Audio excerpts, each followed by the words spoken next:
qui a pris de son temps, de son énergie pour nous ramener tous ces chiffres. C'est extrêmement important, encore une fois. Félicitations. Oui, Sansobari, très rapidement. Alors, si mes sources sont... Allez-y, oui. Alors, si je m'en tiens à mes sources, on appelle ce qu'on appelle rénovation. Ouais. Ça concerne les tôles, la peinture et le plafond. Il n'y a pas d'électricité. Le mur aussi. Oui, non, je veux dire, Mais c'est ça, je prends la salle de classe. Je prends la salle de classe. Et la cour, donc, non, je dis... Oui, mais vous il faut faire une évaluation. Tout. Il faut prendre le tout et vous évaluer.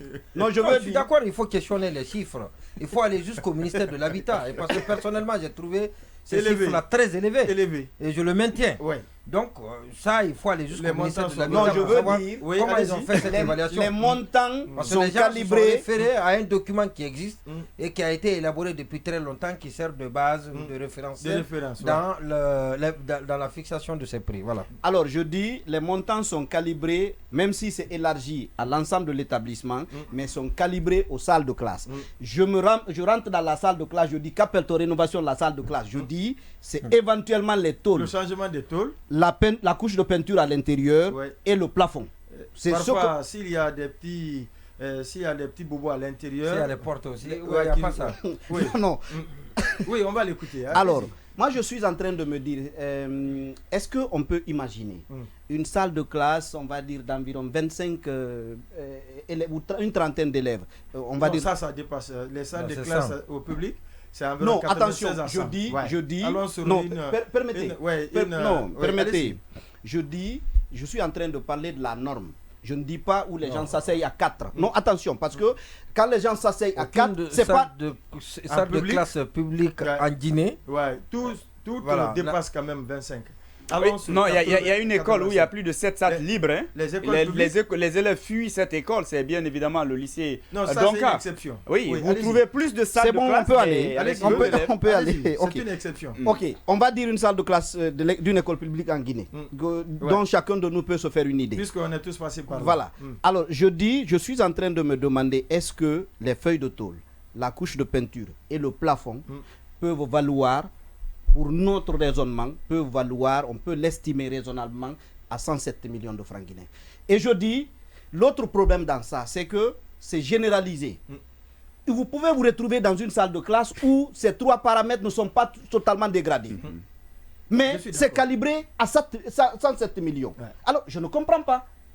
Je ne comprends pas comment est-ce que... ça dit, si le bordereau avait été fait sous Alpha Condé, j'aurais pu comprendre. Mais qu'on le fasse a priori. Non, le bordereau existe depuis. Oui, mais admettons ça n'a pas été fait maintenant. Voilà. Oui, mais pourquoi ne pas le corriger? Ah voilà. Pourquoi ne pas le corriger? D'accord. Ça a été fait. D'accord. Pourquoi ne pas le corriger? Pourquoi il est encore en vigueur? Pourquoi ça arrange les cadres? Pourquoi il est encore en vigueur? Parce que tout simplement, ça arrange les cadres. On ne peut donner une autre réponse que celle-là. Pourquoi il est encore en vigueur? C'est-à-dire les réformes. Pourquoi les réformes ne sont pas passées par là? Pourquoi on n'a pas compris qu'il y a une grosse arnaque derrière cette histoire-là? Une grande saignée financière. Donc honnêtement, je pense que, heureusement qu'il en parle aujourd'hui, ça devrait pouvoir réveiller ceux qui se réclament, chantent de la bonne gouvernance, parce qu'il y a vraiment des choses à revoir dans cette histoire-là. Oui, allez, c'est une grosse complicité. Parce que entre le ministère de l'Habitat, on parle de les bordereaux par exemple. Vous l'avez questionné tout à l'heure. Ouais. On ne vient même pas encore pour le moment pour parler de rénovation. Mais puisqu'il y a des bornes qui ont été données, 85 millions jusqu'à 116, il faut rester dans ces fourchettes-là. Ce bordereau-là qu'il a fait, ce n'est pas le ministère de l'Habitat. Et puis on dit depuis le temps d'Alpha. Vous l'avez vu, depuis très longtemps. Depuis très longtemps. Donc, depuis très longtemps. Vous l'avez fait comme ça et vous savez que pour une rénovation, ça ne doit pas coûter. Ça ne doit pas coûter. Alors, le problème, la question même ne se pose pas pour dire est-ce qu'on peut faire une rénovation à 85 millions ou à 105 millions. On a dit tout à l'heure, vous avez estimé tout à l'heure la construction d'une salle de classe, tout fini, où tout est neuf, tout fini, flambant neuf. On ne peut pas faire 75 millions, ce n'est pas possible. Maintenant, on parle de rénovation. De la question. On dit, tout à l'heure, il a évoqué, il dit la rénovation, c'est changer d'abord le plafond, changer la peinture, sans porte. De l'autre côté, on te dit, on ne change pas. On n'a rien. On n'a rien à changer. On parle de néant. On parle de rien, on parle du néant, c'est 75 millions. On peut parler de l'innovation, 85 jusqu'à 116 millions, une complicité. Donc, ces bornes-là sont mises en place pour être en complicité avec les autres départements qui doivent décaisser. Maintenant, c'est pour dire prenez. C'est pour dire prenez. Et donnez notre part. Prenez, justement, prenez et donnez notre part. Maintenant, j'allais être trop surpris si, par exemple, ce financement n'était pas bloqué au niveau du ministère des Finances. Parce que c'est bravo, colonel Mamadi Doumbouya. Bien sûr, c'est toute une chaîne. C'est toute une chaîne. C'est-à-dire que les bornes là sont mises en place par l'habitant et celui qui doit être le bénéficiaire, c'est le ministère de l'enseignement préuniversitaire et celui qui doit donner ou bien celui qui va capter pour tout le monde. Justement, c'est le ministère de l'économie des finances. Ceux-ci sont représentés dans tous les départements ministériels. Il y a le contrôleur financier, il y a le responsable de passation de marché, il y a même le contrôleur de passation de marché et le contrôle financier. Tout ceci agissent sur la chaîne et l'argent la sort banalement, c'est parce qu'il y a une complicité. Et tout ceci doit avoir leur part du gâteau. Donc je me dis une fois encore que ça là, ça, comme tu le dis souvent, ça sent de la puanteur. Et ensuite, moi je pense que quand on est dans un débat aussi sérieux que celui-ci, on ne peut pas quand même nous ramener en arrière.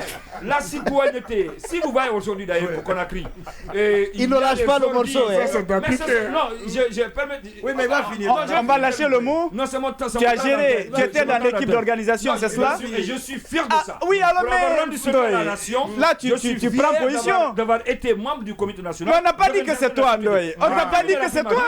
Pourquoi tu te sens concerné? On parle de détournement. Quand on parle de détournement, c'est comme le cas de collecte de l'argent au Sénat national. Qu'est-ce qu'on appelle détournement? Je ne vais pas envoyer, voilà, c'est envoyé à une destination qui n'était pas la première. Ce qui n'a pas été le cas. L'argent qu'on a eu, par exemple, comme collecte, ou bien l'argent qui est donné pour nettoyer la ville de Conakry, on ne peut pas parler de détournement là-bas. Si vous voyez aujourd'hui, dans les autres pays, l'expérience a révélé que c'était une bonne réussite. Le Burkina l'a réussi. D'accord. Le Sénégal l'a réussi. Les autorités, le Gabon l'a réussi. Le président de la transition. Pourquoi pas? Aujourd'hui, regardez cette rénovation. Et puis c'est l'esprit d'abord. Avant de parler des citoyennetés. Donc ça là, nous sommes vraiment dans un débat très sérieux et on parle de détournement au niveau du ministère de l'enseignement préuniversitaire. Non, c'est pas encore de détournement. En fait, on parle de surfacturation. Présumé détournement. Donc présumé détournement, surfacturation. Alors, je m'avais encore donné cet exemple-là. Je m'avais donné rapidement. J'ai pas terminé. Oui, allez-y. J'ai pas terminé. Je m'avais donné l'exemple-là. Je pense que c'est devenu une présumée tentative. Un présumé. Une présumée tentative de détournement. Bon, si vous voulez donner n'importe quel qualificatif. Mais la suite, comme on le dit souvent, c'est pour éviter le naufrage. La fin justifiera les moyens et la suite va nous édifier. Oui, très rapidement. Vous voulez ajouter? Ok, allez-y. Oui, je voulais ajouter par rapport justement. Je reviens sur le cas du complexe scolaire de Yataya. Ça me tient à cœur parce que je le dis, je sais, j'ai touché du doigt cette réalité. Marouane disait de la fois dernière, celui qui avait le dossier, on parlait de 13 milliards. Et là, c'est plus grave encore, je vous dis. On parle, oui, mais bien sûr, on parle de l'innovation. Cette fois-ci, c'est de construction. Une salle de classe à 1 milliard de francs guinéens. Évaluée. Une salle de classe à 1 milliard. Allez-y voir, c'est le complexe. Le collège moderne de Yataya. En milliard. Je souhaiterais que le ministre Guillaume Awing puisse aller faire là-bas une inspection. Le bâtiment qui est là-bas, qui est dessiné pour habitation, pour le principal, il n'est pas habitable parce que quand il pleut, l'argent qui avait été donné aussi pour Ramblay, tout a été bouffé, absolument rien. Quand on partait dans la salle de classe, il n'y a même pas d'installation électrique. Une salle de classe à 1 milliard de francs. Allez-y, Baila, Amadou. Oui, d'abord, moi, ce que je veux dire, c'est que la première des choses, d'abord, il faut se féliciter que des lycées, des collèges soient rénovés à l'intérieur du pays et soient construits. Et autant, en tout cas, en si peu de temps, c'est une bonne chose, c'est une première bonne chose, une bonne intention, parce que tant que l'éducation ne sera pas au centre des priorités gouvernementales, tous les autres discours sur le progrès, le développement ne seront que du vent, parce que c'est vraiment ça l'essentiel.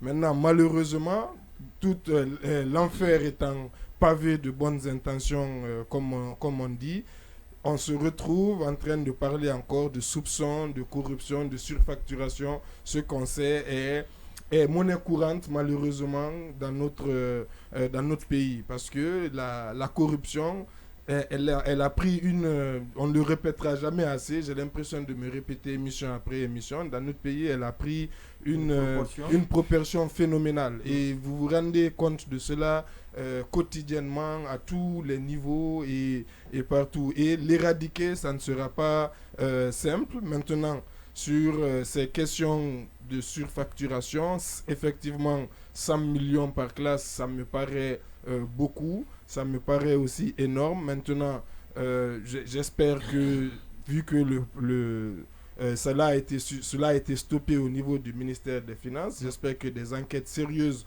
vont être faites. Et vu qu'on a parlé d'audit de tous les contrats publics qui ont été passés, peut-être que cela aussi fera partie de ces contrats. Et bien entendu, il faut être implacable parce que, comme je l'ai toujours dit, la lutte contre la corruption, elle aura une crédibilité lorsqu'on verra qu'elle s'applique d'abord et avant tout aux dirigeants actuels. Ça, c'est vraiment important. Donc, il faut vraiment que le président de la transition, que les procureurs prennent leurs responsabilités pour vraiment montrer au peuple de Guinée que cette lutte contre la corruption est crédible. Parce que si justement elle ne l'est pas, si aujourd'hui les dirigeants d'aujourd'hui sont épargnés, elle ne pourra jamais être crédibilisée au sein de l'opinion.